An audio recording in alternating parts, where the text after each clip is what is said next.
Bueno, iniciamos la semana como siempre. Este lunes vamos a tener el informe de Ricardo Sheffield acerca de quién es quién en los precios de los combustibles y luego los videos sobre el avance en las obras del aeropuerto de Santa Lucía, el aeropuerto Felipe Ángeles y la refinería de Dos Bocas, Paraíso, Tabasco. Después contestamos preguntas, informamos a todos los que nos ven, nos escuchan, a los que nos leen, a todo el pueblo de buen gusto, con agrado el estar informando de lo que llevamos a cabo. A fin de cuentas, somos empleados del pueblo. El pueblo es nuestro amo, nuestro único amo, y debemos toda la información que se necesite sobre la marcha de la República, de la cosa pública. Muy bien, entonces vamos con Ricardo. Buenos días, señor presidente. Buenos días a todas y a todos ustedes. ¿Quiénes quieren el precio de las gasolinas? Tenemos que el precio más alto para la gasolina regular lo encontramos en Guaymas, Sonora, en una gasolinera Argo de Guaymas, en la región noroeste, 20 pesos con 88 centavos por litro. Y esto sí, súper pasados de rosca, 4 pesos 54 centavos es el margen que tiene esta gasolinera con la gasolina regular. Y la más económica, para que vean la comparación, la encontramos en franquicia Pemex, Medellín de Bravo, Veracruz, 16 pesos 51 centavos por litro, con un margen de 18 centavos por litro. La gasolina premium, el más caro, lo encontramos en franquicia Pemex, en Coatzacoalcos, Veracruz, para que vean que el estado no tiene que ver ni la marca, por eso hay que estarle buscando la de litro por litro. Está en Coatzacoalcos, Veracruz, 21 pesos 14 centavos por litro, con un margen de 1 peso 89 centavos. Mientras que la más económica la encontramos en Adixo, Puebla, es de la marca BB, 16 pesos 39 centavos, con un margen de 18 centavos. Para el diésel, el más caro lo encontramos de ExxonMobil en Monclova, Coahuila, a 20 pesos 65 centavos por litro, con un margen de 3 pesos 50 centavos por litro, comparado con una gasolinera de G500 de Tamaulipas, que tiene un margen de 16 centavos nada más y da un precio al público de 17.90. Si revisamos los promedios por marcas en esta semana que acaba de concluir, tenemos que los más caros siguen siendo, como en las últimas semanas, Argo, Repco, Chevron y Shell, mientras que las más económicas son G500, Orali, Orsan, Repsol y Orsan. Vamos a ver cómo se ha venido comportando los precios promedio a través del año, haciendo ahora el día 3 de julio, el promedio de la mezcla mexicana de petróleo, $37.40. Y tenemos el promedio del diésel en 19.62, el promedio de la premium en 19.6 centavos y el promedio de la regular en 18 pesos con 69 centavos. Un ligero aumento en el promedio de la mezcla mexicana y en consecuencia un aumento en el promedio de las gasolinas. Tenemos ahora el tema de verificaciones. Realizamos 261 atenciones a quejas y denuncias presentadas siempre a través de la de litro por litro, a través de 198 visitas o verificaciones formales. 2 gasolineras no se dejaron verificar, que tomen nota, obviamente algo están escondiendo. Una es la de Luciano Andrés Ruiz Robledo en Tapachula, Chiapas, 9ª Avenida Sur, y la otra en Jantetel, Morelos, carretera federal a Santa Bárbara. Esta es de Rodrigo Pérez Vega. Hombre, no se sumen a la lista de delincuentes. Tenemos que ponerles la denuncia en la Fiscalía General de la República por no emitir la verificación. Y 4 gasolineras ya verificadas con problemas en sus bombas de no dar litro por litro no nos permitieron colocar los sellos, y volveremos, pero también ya con la Guardia Nacional y la Fiscalía General de la República. Las 4 en el estado de Chihuahua, una en Santa Bárbara, Chihuahua, y 3 en Cuauhtémoc, Chihuahua. Nos encontramos otro aparato como cada semana, lamentablemente, en una gasolinera en San Pedro Lagunillas, Nayarit, de estos aparatos que están en el pulsador, diseñados para estar robando combustible. Vamos a ver en la app de litro por litro, que hoy más que nunca les recomiendo que la utilicen. Es gratuita, la descargan en los 2 sistemas, iOS y Android, y les puede dar, aparte de la información que seguimos monitoreando de los sanitarios, muy importante información, porque van a ver que a 3 kilómetros a su alrededor pueden encontrar una gasolinera muy económica y una muy cara. No tienen que irse a otro estado para cargar gasolina. 3 kilómetros y van a encontrar una muy económica, y las hay de todas las marcas. La más barata regular la tenemos de acuerdo a la app, no tomen en cuenta el margen, la tenemos en Medellín de Bravo, Veracruz, 16 pesos con 65 centavos, franquicia Pemex, de la franquicia G500, 16 pesos con 90 centavos en Apodaca, Nuevo León. Las más caras, Argo, 20 pesos 69 centavos en Guaymas, Sonora, y una de G500 en Vino de Pan Nacional en Oaxaca, 20 pesos 45 centavos. Ahí pueden ver que G500 tiene la más barata y la más cara en este combustible regular. La premium, la más barata, 16 pesos con 50 centavos, franquicia Pemex, Veracruz, 16.99 de móvil en Metré, Estado de México. Las más caras, 21.99, franquicia Pemex en Sinaloa,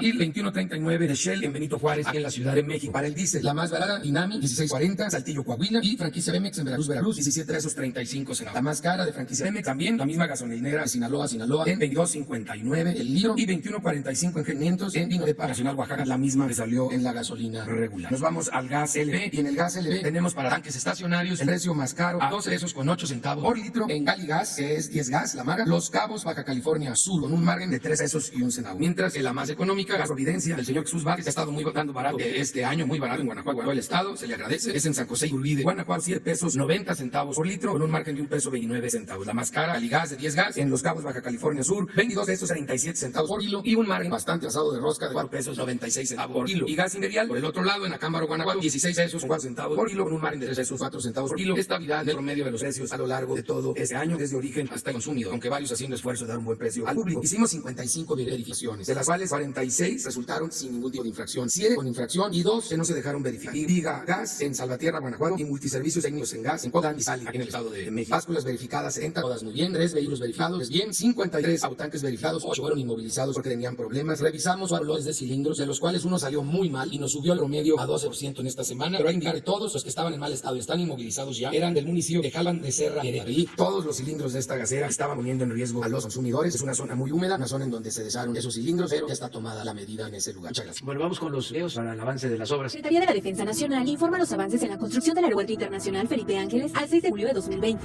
En la pista norte y central, plataforma y rodajes, se avanza en la excavación en caja para el desplante de la estructura del pavimento, conformación del terraplén y tendido de la capa con base hidráulica, tendido de concreto de alta resistencia como acabado final de vista. En la terminal de combustibles y red de distribución se efectúan trabajos de soldadura de fondo en los tanques verticales atmosféricos de combustible, así como el colado de concreto premezclado en losas de cimentación y en muros de contención, armado y cimbrado del muro perimetral del dique y conformación de terraplén en vialidades. En las redes eléctricas y red de voz y datos se realiza el aplanado de muros interiores y exteriores, así como el montaje de contraventeos en puertas peatonales y la colocación de una grúa telescópica. Se continúa con el tendido de cable para el sistema de tierra física. En el estacionamiento y terminal intermodal de transporte terrestre se trabaja en la conformación de terraplenes, mientras que en el estacionamiento de usuarios y estación del tren suburbano se realiza el armado de dados centrales y de parrilla de losa de cimentación. En el centro educativo se realiza la construcción de muros de tabique y hueco, así como el montaje de techumbre metálica. Además, se ejecutan trabajos de habilitado y armado de columnas del área de intendencia y excavación de cepas para cimentación en el Centro de Desarrollo Infantil. A la fecha se han generado 30.204 empleos civiles. Faltan 623 días de construcción. Gobierno de México.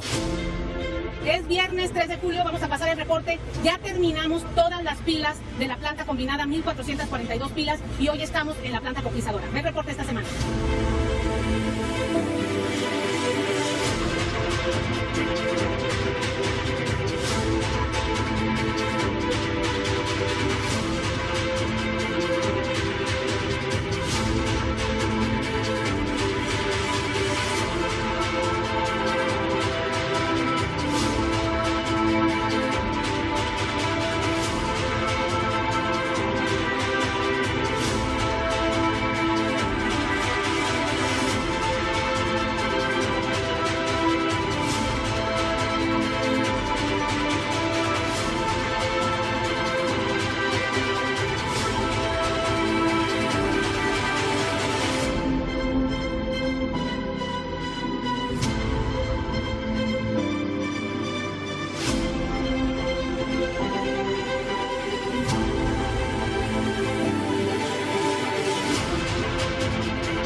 Muy bien, pues miren, quedó pendiente nada más un compañero, ya después abrimos. Esteban Tadeo. Gracias, presidente. Buen día, Esteban Durán, México Publica y Jalisco Publica Diario. Presidente, la política exterior de México dará un giro de 90 grados luego de su visita a Estados Unidos este 8 y 9 de este mes, sobre todo en lo relacionado a la protección a los inmigrantes mexicanos en ese país, a los cuales no solo les niegan derechos a pesar de pagar impuestos en ese país, sino que son maltratados como si todos fueran violadores y narcotraficantes. En México son vistos como héroes, usted lo ha dicho, pero también han sido excluidos por falta de condiciones de vida y un empleo digno que no encontraron en el país. Esa es la primera pregunta, presidente. Y la segunda, en esa visita que usted realizará también, sería conveniente dejar en claro todo lo que incluye en el tratado bilateral con Estados Unidos y Canadá, pero también lo ocurrido en los operativos fallidos, el de Segura Vial en 2006 y el de Rápido y Furioso en 2007, que hoy también va a aclarar, como lo comentó la semana pasada. En el 2009 fue implementado otro operativo. Con Obama hubo repatriados, hubo la mayor parte de repatriados en esta administración con Trump. ¿Exigirá toda esta información al respecto en esta visita con el jefe de Estado de allá de presidente? Gracias. Bueno, el tema de la visita, como lo hemos dicho, es el inicio de esta nueva etapa en las relaciones económicas y comerciales con Estados Unidos y con Canadá, la entrada en vigor del Tratado Canadá, Estados Unidos y México, que consideramos que es un hecho muy importante, sobre todo muy oportuno, porque se asegura una integración económica con respecto a nuestras soberanías que nos permite fortalecernos como región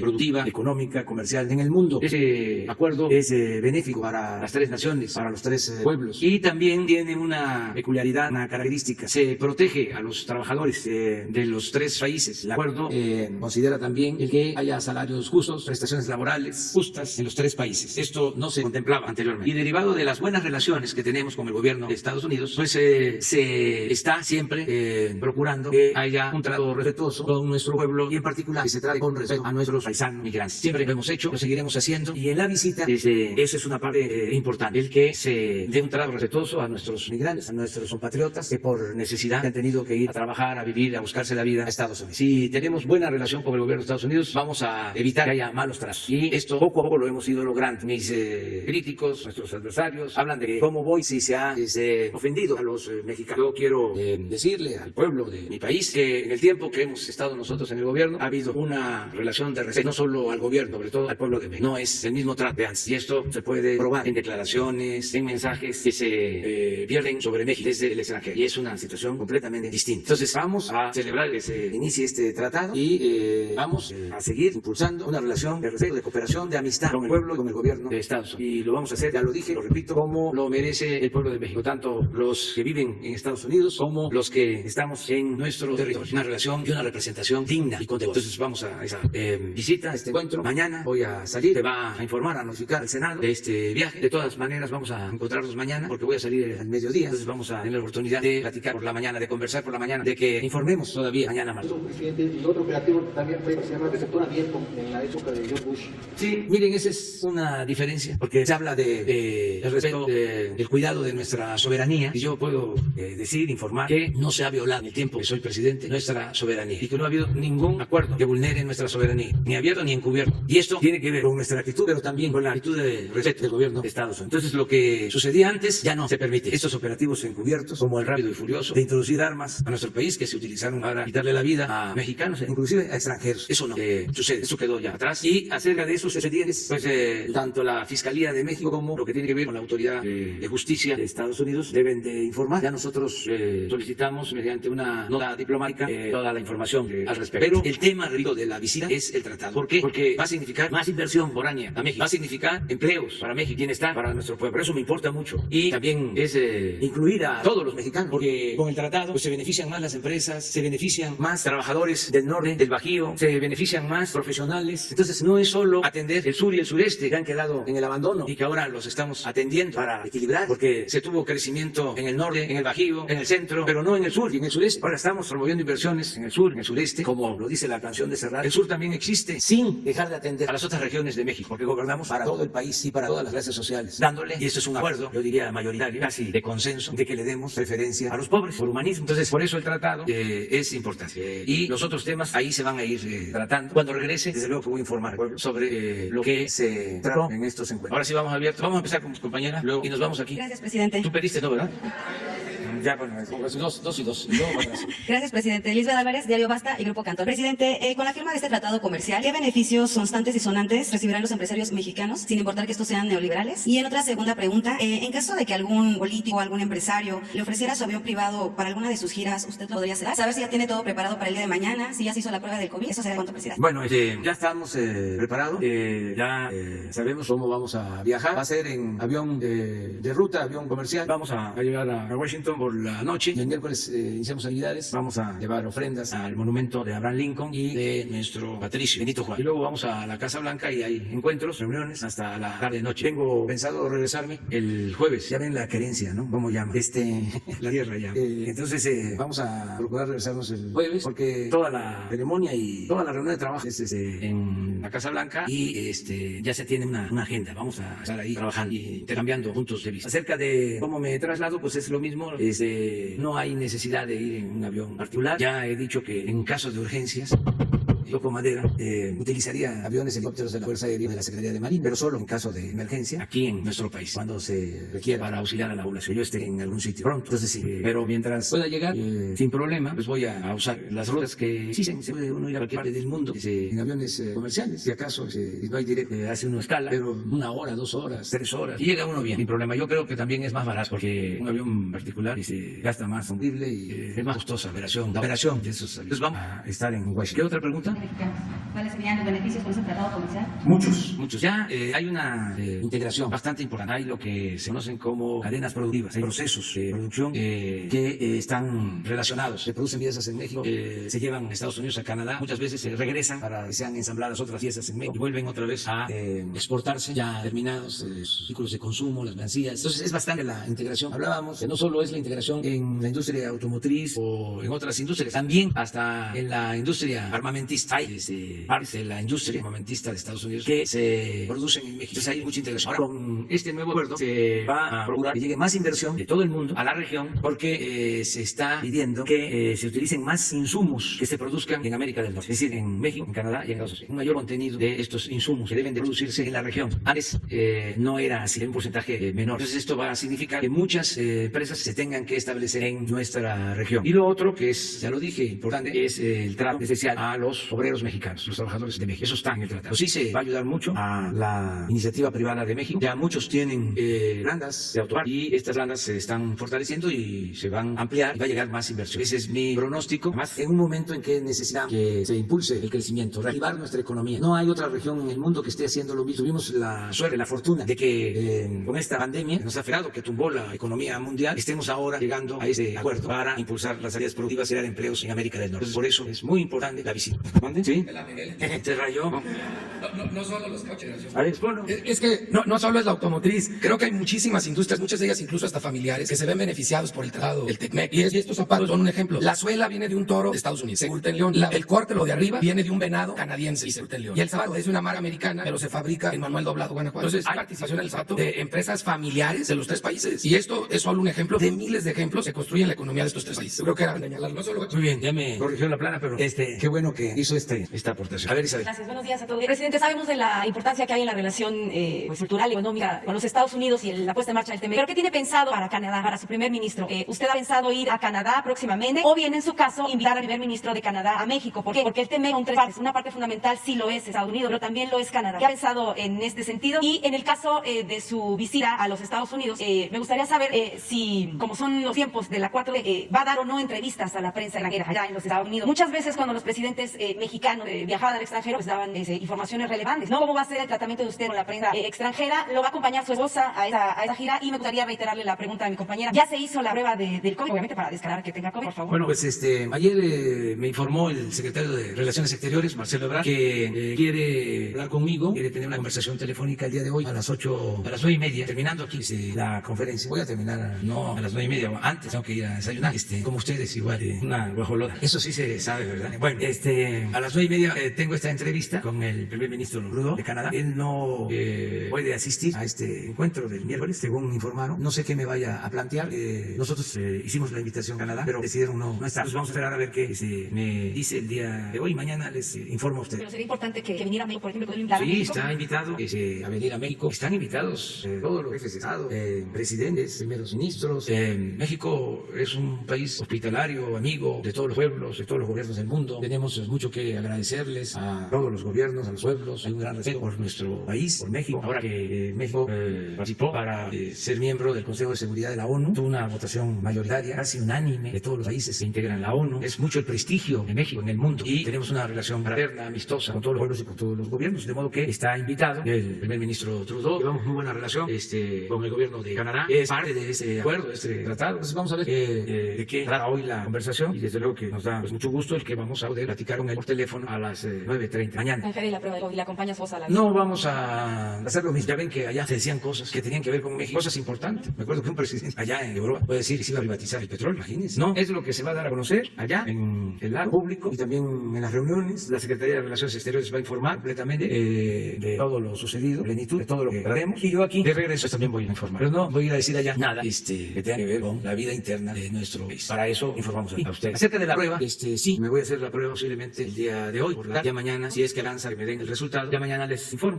No tengo ningún síntoma, no tengo tos seca, no tengo calentura, no me han dado calentura, me ha dado calentura, no tengo cansancio, decaimientos, no tengo problemas de respiración, que son los síntomas. Entonces, por eso no me he hecho la prueba, pero ahora que voy a salir, me voy a hacer la prueba porque no puedo ir enfermo, sería irresponsable. Entonces, me hago la prueba hoy, ya mañana yo les informo. Si allá también hace falta, de acuerdo al protocolo de salud, que yo me haga otra prueba, estoy dispuesto a hacerlo, no tengo ínfulas de superioridad, ya lo he dicho muchas veces. el poder es humildad. No estoy acostumbrado a tratos especiales o a privilegios. Soy un ciudadano que tengo un encargo, pero no soy distinto. Como todos debemos hacer, todos tenemos responsabilidad. Finalmente, el caso de la autorización, si lo acompaña a su esposa a esa visita y ya se autorizó la extradición de Emilio Lozoya al país. ¿Para cuándo le han informado podría llegar físicamente aquí en Irán? Bueno, no me acompaña Beatriz, la comitiva, la integra el secretario de Relaciones Exteriores, el coordinador de Presidencia de la República, Alfonso Romo, la secretaria de Economía, Graciela Márquez, y Daniela Sá, la ayudante. Y allá, la embajadora de México en Estados Unidos, Mara Barza. Van ahí compañeros de medios, camarógrafos, para transmitir. No sé si Jesús decidió ir, porque él sí tiene invitación abierta, permanente, para ir, por si se requiere ampliar información. Van también periodistas, mujeres, hombres, algunos de ustedes, los que pueden, porque nos limitaron un número, ¿no? 12 informantes, periodistas mexicanos que nos van a acompañar. Pues sí, ya, de acuerdo a la información que dio a conocer la Fiscalía, Emilio Lozoya acepta la extradición voluntaria. Ya lo informó en un juzgado, en un tribunal de España. Y de acuerdo a lo que dio a conocer el fiscal Alejandro Gersmanero, se está esperando nada más que se autorice la extradición y se le va a trasladar a México. Va a estar protegido y viene con el acuerdo de informar sobre todo lo sucedido en relación a los casos que le tocó atender y por los que se acusa. Va a informar si hubo estos sobornos, quién entregó el dinero, para qué se usó el dinero, si se quedó él con el dinero o lo entregó a otras personas. Se va a abrir la investigación, se va a conocer lo que sucedió. Ayer hablaba yo de que independientemente de la investigación y de que se conozca la verdad, es algo muy importante, porque la justicia no solo es castigar, la justicia es prevenir, es evitar la repetición. La justicia es el que se pueda juzgar a quienes cometen actos de corrupción en el tribunal ciudadano, en el tribunal del pueblo, que se vaya estigmatizando la corrupción, que no sea un asunto nada más de los recovecos de las oficinas, de los pasillos de los juzgados o de los poderes, sino que sea asunto ventilado públicamente para que dé vergüenza, porque el peor de los males es que se cometían actos de corrupción y los responsables ni siquiera perdían su respetabilidad. Entonces, el que sepamos todo esto va a ayudar mucho a sanear, a limpiar, a purificar la vida pública, a que se mande la señal de que no se puede triunfar a toda costa, sin escrúpulos morales de ninguna índole, así fortaleciendo valores, sobre todo la importancia que tiene la honestidad, convirtiéndola en un hábito, en una costumbre. Así es como vamos a salir adelante, es como vamos a lograr el renacimiento de México. Y tenemos ese valor que es la honestidad. Nuestro pueblo es honesto, es trabajador, más que en los últimos tiempos, sobre todo en el periodo neoliberal, se fomentó mucho desde arriba la corrupción, y era robar sin recato, y nadie era castigado. No solo eso, se les aplaudía, se les consideraba como muy inteligentes, muy audaces, muy vivos, hasta presumían inmediatamente las mansiones, los departamentos en Estados Unidos, los yates, las alhajas, relojes hasta de $1 millón. Una extravagancia insultante para un pueblo tan pobre, tan necesitado. Entonces todo eso lo tenemos que enfrentar. Esa es la transformación. Pero aparte de eso, es mucho, porque es enseñanza. Vamos a poder recuperar lo mal habido, lo que es del pueblo. En todo este asunto está, por ejemplo, lo de la planta de fertilizantes, que se compró durante las negociaciones de la llamada reforma energética, de acuerdo a Baluz, en $200 millones más de su valor. Entonces, esos $200 millones tienen que regresar. Pues está haciendo la investigación la Fiscalía, pero son de las cosas que van a ayudar en este caso. Considero que lo más importante es el que se sepa la verdad para poner al descubierto. Esto es actos de corrupción, esto que coloquialmente se conoce como tranza. Cuando dice de tranza, me acordé de lo que decíamos antes. El pueblo se cansa de tanta pinche tranza. Sí, yo creo que ya pronto va a estar. No sé, eso lo está viendo la Fiscalía. Pues sí, yo creo que va a ser pronto, porque ya él solicitó voluntariamente la extradición. Los dos, y luego tú. ¿Qué tal, presidente? Carlos Guzmán de Noticias. 3 preguntas. La primera, a los que hemos cubierto alguna vez giras por Estados Unidos de presidentes, regularmente la Casa Blanca les asigna un lugar para pernoctar, a dormir. En este caso, ¿nos puede especificar si va a ocupar este lugar que le ofrece la presidencia de Estados Unidos, dormirá en la embajada, en donde va a pernoctar? Y también si tiene contemplado el hablar con los líderes migrantes, que, pues, como usted lo mencionaba hace un momento, pues es prácticamente un tema que usted tiene, los considera usted, como muchos de nosotros, héroes vivientes por la cuestión de las remesas. Y una más para el señor Ricardo Sheffield, si me permite. Bueno, como lo hemos hecho siempre con toda transparencia, puedo decir que nos ofrecen un hotel con habitaciones, desde luego la seguridad. Están reparando una casa que hay al interior de la Casa Blanca para hospedar a jefes de Estado. Eso no los explicaron. Por eso lo del hotel para toda la comitiva, con cargo al gobierno de Estados Unidos. Es decir, no pagamos nosotros. Pero en mi caso decidí quedarme a descansar en la residencia oficial, en la embajada, ya que voy a estar en territorio mexicano, Washington. Acerca de nuestros paisanos, pues vamos a ver. Es muy difícil porque llevamos poco tiempo, pero sí voy a hablar de ellos. O sea, sí voy a representar. Aunque no nos podamos encontrar, vamos a estar juntos. Sí, como estamos, unidos, abrazados, de manera fraterna. Entonces, no sé cómo podamos hacerlo, pero si no puedo verlos, pues voy a representarlos, voy a hablar de ellos, voy a informar sobre lo que traté sobre ellos. No van a ser de ninguna manera ignorados. Van conmigo. Y voy también, como lo hago aquí en el país, sin miedo, sin temores, con mi conciencia tranquila y con mi frente en alto. Esto también lo digo porque los conservadores luego hacen ruido y Quema las órdenes de alguien. escándalo, sí, o pueden tener una vocación. Ya estamos acostumbrados a eso y espero que se porten bien. Tema DACA, reforma migratoria, está en la conversación con el presidente Trump. ¿Sí? Vamos a platicar sobre varios temas, pero repito, lo importante es celebrar el inicio del tratado y que hemos mantenido una muy buena relación con el gobierno de Estados Unidos y con el presidente Donald Trump. Es una reunión de trabajo con el gobierno de Estados Unidos. Señor Ricardo Sheffield, hay un tema que nos llamó la atención la semana pasada que mencionaba en cuanto al huachigás que decía aquí en la Ciudad de México.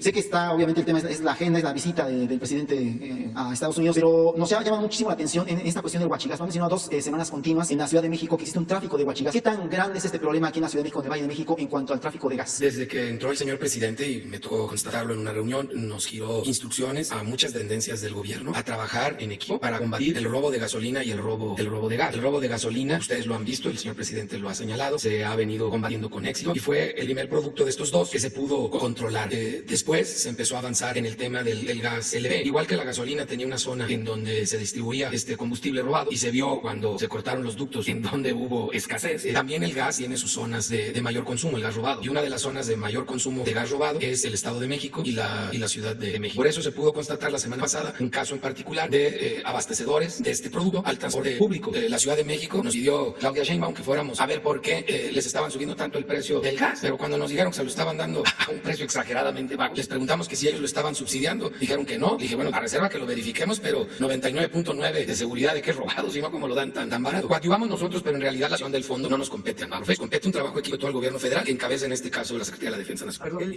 Ya nos vamos para atrás, Fidel. Presidente, buenos días. San Salazar, ZMG Noticias, Grupo Político y Zócalo Virtual. Preguntarle en este marco de lo que comenta de su viaje el día de mañana, y ya ha comentado muy bien de los migrantes, pero ¿qué les dice? Porque ellos están en redes sociales, incluso ya mencionando que se van a dirigir hacia Washington, de varios estados, y lo han estado ya mencionando desde que van desde Texas, que ya es desde Carolina del Norte, Nueva York. Seguramente varios ya están en camino, dependiendo la distancia que hagan a Washington. Usted ya ha sido muy claro al respecto, pero quieren estar presente en Washington, por lo menos cerca de donde va a estar usted. ¿Qué mensaje previo les diría a ellos, a estos paisanos que están en Estados Unidos y que por lo menos lo quisieran ver de lejos pasar? Es un sentimiento que seguramente les embarga mucho a ellos. ¿Qué les diría, presidente? Primeramente sería mi pregunta. Bueno, pues que yo les agradezco mucho por sus manifestaciones de solidaridad, de apoyo. Es un afecto recíproco, es lo que decía José Martí, amor con amor se paga. Nos identificamos muy bien. Cuando estaba la situación más difícil para ellos, yo fui a Estados Unidos, visité varias ciudades, fui a expresar mi apoyo a nuestros paisanos. Luego, pues las votaciones, así como ganamos en México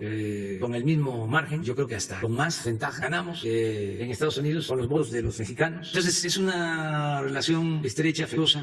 Nosotros, y ustedes lo saben, siempre les hemos reconocido lo que hacen por México. Esto de salir del país en situaciones difíciles, son héroes. Y ahora están ayudando a México como lo están haciendo a sus familiares que viven en México, enviando 3,000, 4,000 millones de dólares por mes. Es el presupuesto posiblemente de un país, lo que ellos aportan. Entonces es muy entrañable nuestra relación. Entonces que no podamos vernos, pues no significa que no tengamos esta comunicación permanente, esta relación. Decirles también, y ellos lo saben, y lo sabe la mayoría del pueblo de México, que es mejor tener buenas relaciones con el gobierno de Estados Unidos que pelearnos. Para eso es la política, para evitar la confrontación. Muchos quisieran de que nos peleáramos, apostaban a eso, pero la gente, el pueblo que es sabio, sabe que eso no nos conviene. ¿Cómo pelearnos con nuestro vecino? Hay veces que las relaciones no son buenas y existen agravios, desde luego que todavía no se olvidan, pero también hemos logrado una relación a partir del respeto de la economía, del comercio, de la cultura, de la amistad, de nuestra historia. ¿Y cuál es el límite? ¿Cuál es la raya? El respeto a nuestra soberanía. Así como nosotros debemos de respetar la soberanía de Estados Unidos, nosotros tenemos que cuidar que no se viole nuestra soberanía, que no se vulnere nuestra soberanía. Y eso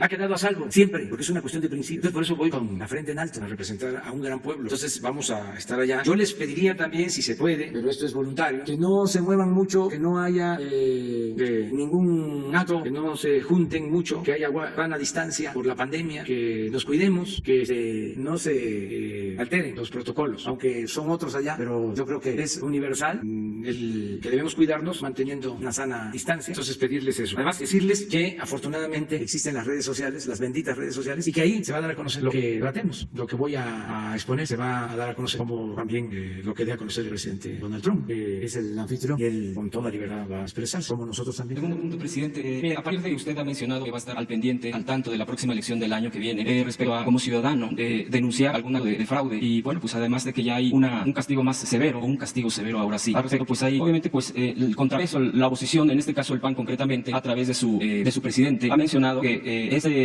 usted se ha referido de esta manera, de que va como ciudadano y va a denunciar, pues el PAN dice que esto es tan grave como la destrucción de las leyes e instituciones, porque este gobierno, lo leo textual, estoy leyendo textual un tuit del líder del PAN, este gobierno ha realizado más de 40 cambios que lesionan al Estado de Derecho, los derechos humanos o debilitan las instituciones. Ahora tienen en la mira al INE por esta situación. Y el otro punto que yo quisiera saber su respuesta al respecto, y el otro punto es un poco más delicado, que tiene que ver con lo que se ha expresado a través de las redes por parte de un líder ultraconservador, ultraderechista de un grupo llamado Frena, en donde ya hay menciones, hay imágenes que ya presentan con respecto a atentar contra usted, contra su persona. Definitivamente las imágenes son fuertes, seguramente usted ya ha visto esto, y preguntarle, una cosa es la parte política y la expresión de un líder partidista, por mucho que pueda tener como este tuit, pero otra muy diferente es ya estar mencionando este tipo de cosas. Y máxime, por ejemplo, hace unos días Edgardo Buscaglia, en una entrevista que le hicieron en la radio, mencionaba, de acuerdo a informes, él menciona de algún estado, de algún país, no necesariamente de nuestro país, que usted y varios funcionarios de primer nivel están en una lista de posibles atentados, presidente, tal cual las cosas son delicadas. ¿Usted qué se está jugando? Usted ha mencionado este tipo de cosas en la mesa de seguridad, pues ya que usted obviamente pues, es el líder de este país, el presidente, y su seguridad es su seguridad nacional. Estos serían los puntos y le agradezco la respuesta. Sí. ¿Cuál es la primera? Porque la sí, estuvo intenso. El tema del líder del PAN, sí, menciona de la destrucción de las instituciones. Si no está el fragmento que leí sobre lo que le dijo Madero, presidente Francisco Madero, a un periodista en Ciudad Juárez. Ustedes saben que el presidente Madero convoca a la revolución para el 20 de noviembre de 1910, incluso hasta ponen el manifiesto, la hora, a las 6 de la tarde, llamaba al pueblo a tomar las armas para derrocar a Porfirio Díaz. Ese manifiesto, que se conoce como el Plan de San Luis, se elaboró realmente en Estados Unidos, en Laredo, se lanza y se convoca a que ese día, 20 de noviembre, los pueblos tomaran las armas. No en todos lados se obedeció. Hubieron lugares en donde sí, desde antes incluso, el 20 de noviembre, por ejemplo, allá en Chihuahua, en Cuchillo Parado, allí, antes que en ningún otro sitio, el pueblo se levantó y tomó las armas. Y lo que fue definitivo fue la batalla, la lucha armada en Ciudad Juárez, la batalla de Juárez, es histórica porque es la que define ya el triunfo de la revolución. En muy poco tiempo, el 20 de noviembre es época de la revolución y ya en junio Porfirio Díaz se va al exilio. 6 meses y solo una batalla importante. Tuvo muchas pérdidas de vidas humanas y ya cuando se logra el plan de Ciudad Juárez, pues y se decide que va a haber un presidente interino, va a convocar elecciones, puede lavar. Le hacen una entrevista a Francisco Madero, el líder indiscutible del movimiento revolucionario, y él dice en esa entrevista algo que es muy importante. Acuérdense que la lucha contra el régimen político tiene dos grandes demandas: la democracia y la justicia. La justicia porque había esclavitud, porque el pueblo estaba sometido, los trabajadores no tenían prestaciones, eran salarios de hambre, y además no se les permitía organizarse, se les reprimía, por eso las huelgas de Cananea, de Río Blanco. Entonces la revolución es promovida, auspiciada por la búsqueda de justicia, pero también de democracia, porque no había libertad. Porfirio Díaz llega a la presidencia en 1876 con la bandera de la no reelección y se queda hasta 1911, 34 años. Entonces Francisco Madero, sin dejar de tomar en cuenta la importancia de la justicia, en el artículo 3 del Plan de San Luis habla de la entrega de tierra a los campesinos, por ejemplo. Eso luego se le reprocha que no se había cumplido con ese compromiso, pero independientemente de eso, de lo social, el énfasis mayor lo puso en las libertades, en garantizarle al pueblo las libertades y la democracia. Entonces, en esa entrevista, él habla de lo que haría al llegar a la presidencia. No sé si ya tienen el fragmento. Es muy interesante porque él hace referencia a que hay dos demandas del pueblo: la no reelección y el sufragio efectivo. No es ahí el barro de atrás. No tienen mi texto de mi informe. Ahí está. Bueno, él habla de la no reelección y dice: en cuanto a eso, de mí depende que se cumpla, porque Porfirio Díaz, en la desesperación para querer apaciguar el movimiento, reforma la Constitución y establece la no reelección, pensando que con eso se iba a apaciguar el movimiento revolucionario. Entonces, por eso dice: ya está en la Constitución y de mí depende que se cumpla. Si llego, yo no voy a reelegirme. Y habla de la democracia y dice: esto es lo que considero más importante y me voy a convertir en guardián de los derechos del pueblo para que las leyes se cumplan y sean la expresión genuina del sentimiento popular. Está diciendo: voy a procurar que haya democracia. Y dice, ante la situación que hay en el país, dice: al subir yo al poder, voy encarnando dos principios. Uno de ellos sancionado ya por la Constitución, por lo que les decía, ya estaba en la Constitución, la no reelección. Porfirio Díaz ya lo había hecho. Y que de mí depende que se cumpla, y que es el de la no reelección. Otro, el sufragio efectivo. Para lograr este último se necesita reformar la ley electoral y esto depende principalmente del pueblo. Pero yo me voy a constituir en el principal guardián de esa prerrogativa popular y consideraré que mi principal deber es facilitar la libre manifestación de la voluntad popular a fin de que las leyes sean genuina expresión de esa voluntad. En una palabra, voy a ser el principal amigo y defensor de las libertades del pueblo por los momentos históricos porque atraviesa México. Considero secundario todo lo demás. Este es el fundamento del por qué voy a estar pendiente de que las elecciones sean libres y limpias. Nosotros padecimos de fraudes electorales. Muchos mexicanos han padecido de imposiciones, de fraudes. Por fraudes electorales ha habido represión. Es una de las manchas que más han ofendido al pueblo y han denigrado a nuestra nación. Entonces vamos a desterrar el fraude electoral y desde luego que se va a respetar la autonomía del INE, del tribunal, pero todos debemos de cuidar que las elecciones sean limpias y sean libres, que no haya utilización del dinero, del presupuesto que es dinero de todos, para favorecer a ningún partido, a ningún candidato, que no se repartan dádivas, despensas, frijol con gorgojo, que no se rellenen las urnas, el llamado embarazo de urnas, que no se vote más de una vez, el llamado ratón lobo, que no voten los finados como era antes, que no se falsifiquen las actas, que las autoridades electorales actúen como verdaderos jueces imparciales. Todo eso lo tenemos que cuidar y que también se aplique la ley, porque ahora es delito grave el fraude electoral, que nadie se enoje porque vamos a estar pendientes de que no haya fraude y que todo el mundo pueda denunciarlo y manifestarlo y que se cuide sobre todo el uso del dinero en campañas, por todo lo que ya sabemos. Bueno, esto que estábamos hablando de Odebrecht y Pemex y Lozoya, que las grandes corporaciones económicas, financieras no intervengan, que los medios de información, en particular la televisión, ya no actúe como lo hacía antes, que haya equidad, piso parejo para todos y que se respete el voto ciudadano. Sobre el otro tema que planteaste, no voy a comentar mucho, solo decir que tengo mi conciencia tranquila y que no odio y que invito a todos a que se serenen, que no tenemos nosotros enemigos, tenemos adversarios, que no queremos darle a nadie el trato que a nosotros nos dieron, no nos veían como adversarios a vencer, sino como enemigos a destruir. Sí, nos trataban, nosotros no vamos a de esa forma. Además, no utilizar la violencia. Por eso abrimos más los espacios de participación democrática con la revocación del mandato. Tienen elecciones en un año, que van a renovar gobernaturas, la Cámara de Diputados. Ahí tienen oportunidad de expresarse, de manifestarse de manera pacífica. Antes de eso, se garantiza el derecho a disentir. Lo dije también en mi informe. Desde el presidente Madero, ningún presidente había padecido de tantos insultos como el presidente actual de México. Y la respuesta ha sido la tolerancia, la no censura, no se amenaza a nadie, no se persigue a nadie. Entonces, hay libertades plenas y tenemos que hacer valer la democracia en un año y luego en menos tiempo, en marzo del 22, se va a llevar a cabo la revocación del mandato. Se le va a preguntar a la gente, ¿quieres que continúe o que renuncie el presidente de la República? Y la gente va a decidir. Si la gente dice que renuncie, hasta ahí llegamos, porque el pueblo pone y el pueblo quita, pero que lo hagamos ejerciendo a plenitud nuestras libertades sin violencia y en forma democrática. Eso es lo que puedo comentar. Buenos días, presidente. Soy Lidia Arista, reportera de Grupo Expansión. Presidente, este fin de semana publicamos en nuestro portal que a causa del decreto de austeridad que usted emitió hace algunas semanas, en la Secretaría de Economía, 3 de cada 4 trabajadores se podrían quedar sin equipo de cómputo. Eso platicamos con gente de la Secretaría de Economía, tenemos algunos documentos donde les informaron de esta situación, por lo que para trabajar, presidente, el equipo de la Secretaría de Economía tendría dos opciones: llevar su equipo personal o pagar 4,000 pesos para mantener el propio. Pues esto es por un lado, presidente. Se supone que esto lo detuvieron porque iba a empezar a partir del 1 de julio. Sin embargo, hasta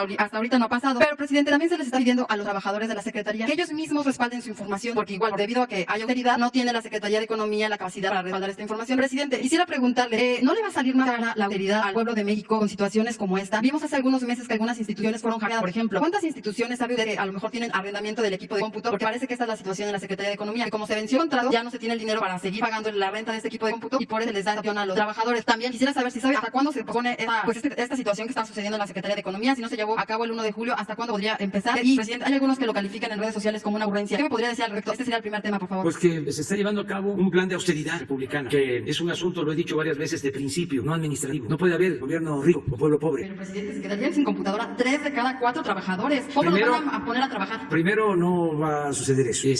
Segundo, acuérdense que queremos también que no se queden sin medicinas y sin médicos los enfermos. Acuérdense que queremos que los adultos mayores no se queden sin su pensión. Acuérdense que queremos que los estudiantes pobres no se queden sin sus becas. O sea, tenemos que tener una idea general de las cosas. Un servidor público no puede estar pensando en sí mismo. Pero no es egoísmo, presidente, es para realizar su trabajo. O ellos tienen que poner 4,000 pesos para... No va a poner nada. Esto es una exageración. Pero sí se emitió un documento y lo tenemos. O se les dijo... Pero no se va a aplicar. ¿Okay? Es que a lo mejor la que emitió o el que emitió el documento lo hace para que se desacredite el gobierno, porque todavía hay mucha gente en el gobierno, sobre todo en estos mandos intermedios, que vienen de la época o del periodo neoliberal, que entraron ahí por los trabajos que hicieron en las elecciones a favor de los candidatos y siguen pensando igual.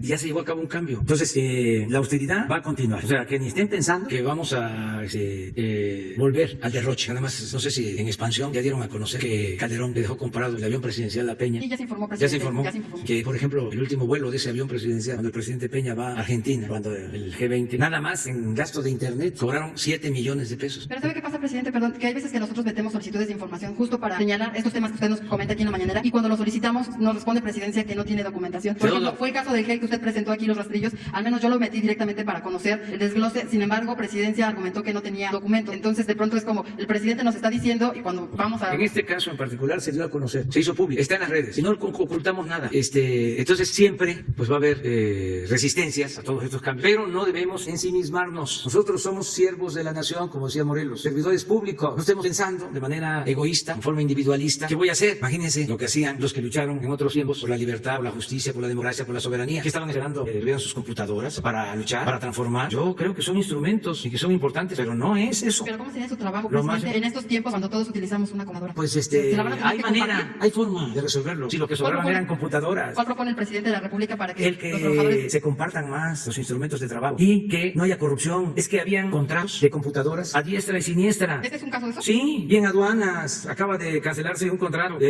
millonario y en todos lados. Por decirle que habían medios de comunicación que daban servicio de computación y de telefonía al gobierno. Vendían de todo. Entonces, en la ley de austeridad y desde antes, en mis compromisos de campaña, dejé establecido que no íbamos a comprar equipos de cómputo. Está escrito precisamente por el desorden, el desbarajuste y la corrupción que imperaba. Pero en grande, ahí en economía, por ejemplo, pues ahí es donde tenían 60 oficinas en el extranjero. Miren si no lo van a resentir. ¿Cómo les va a gustar la austeridad? Si estaban acostumbrados al derroche. 60 oficinas en las principales ciudades del mundo. En el programa Pro México, siempre digo, a ver, ¿dónde han visto una oficina? Aquí, en la capital o en cualquier estado de la República que se titule, o que se rotule, o que se llame Pro Francia, o Pro Alemania, Pro Brasil. De veras, el comportamiento era hasta ridículo. Éramos como el hazmerreír por esas extravagancias en el mundo. Nos perdían el respeto. Y había una especie de enajenación. Existe todavía. De que todo eso se ve normal. Como que no tiene nada de malo. Estamos cambiando estas cosas y es por el bien de la gente. Ahorrando todo lo que se pueda.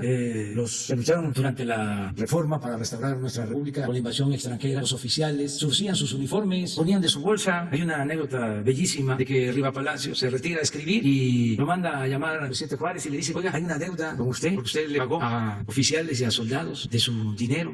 La respuesta de Riva Palacio fue, presidente, a México no se le cobra, se le sirve. Esa era la dignidad de los servidores públicos. Entonces no estamos exigiendo tanto sacrificio, se les está garantizando a todos y somos unos privilegiados, me incluyo, de que cada 15 días nos pagan. ¿Cuánta gente tiene que salir a la calle ahora arriesgando su vida para llevar algo que ayude a la alimentación y a las necesidades de la familia? Entonces, ¿qué se creen los burócratas? Con todo respeto, me refiero a la burocracia dorada. Están muy mal acostumbrados. Ahí se van a ir poco a poco acostumbrando, pero nada de fantocherías. Entonces, el mensaje para los trabajadores de la Secretaría de Economía sería, la austeridad sigue, pero ustedes no van a poner tus 4,000 pesos para mantener el equipo. Pero ¿cómo? Imagínense, al momento que den esos 4,000 pesos, 8 columnas en el Reforma. En expansión, no.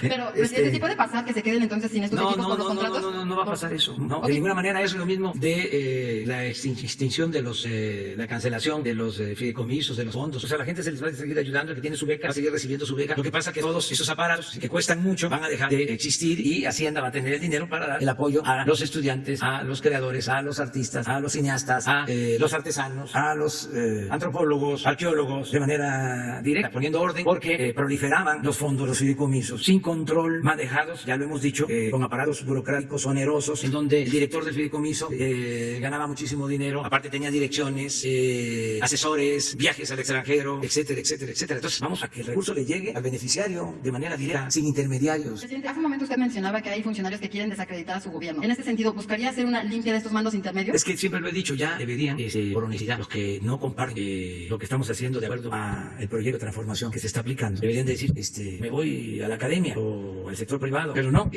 continúan, no ayudan, estorban, y es un acto, creo, de deshonestidad. A mí me ofrecieron en un tiempo ser oficial mayor del gobierno en Tabasco, 1983. ¿Saben cuánto tiempo tardé de oficial mayor del gobierno de Tabasco? Y era la época de las vacas gordas. Imagínense, oficial mayor del gobierno, 1983. Nada más llegué por una circunstancia especial, me dieron a posición. Dije, ¿quién de los de aquí, de los directores, sabe más de esto? Y me dijeron que un director, creo, administrativo o de personal. Le dije, ¿qué dice aquí? Y que no se detengan las funciones del gobierno. Ya regreso. Y entregué mi renuncia. Presidente. La hice pública. ¿Sabe qué dice mi renuncia? Le agradecía yo el cargo que me estaban dando, que me otorgaban, pero que me alejaba de mi propósito fundamental, que era luchar por él, y que presentaba yo mi renuncia con carácter irrevocable. Pública, 83, y era la oficina. ¿Cómo uno está en un cargo? Ya. Presidente, perdón, por último, por ¿Cómo favor. voy a estar en un cargo si no estoy de acuerdo con la filosofía, con la doctrina del gobierno para el que trabajo? Yo respeto y considero que no tienen por qué renunciar los trabajadores de base, los trabajadores sindicalizados, pero los llamados trabajadores de confianza, los de alto nivel, no deberían de estar. Yo les hablaba de cómo aquí en Palacio gobernaba el presidente Juárez y era gobernador de Palacio Nacional Manuel González, que luego llegó a ser presidente antes de que perdiera su brazo en la batalla de Puebla. Y siendo gobernador de Palacio, conspiraba en contra del presidente Juárez porque le mandaba a su compadre Porfirio Díaz, que estaba de opositor al presidente Juárez, información de lo que pasaba aquí en Palacio. O sea, se conspiraba aquí mismo, hasta en claves. Le decía,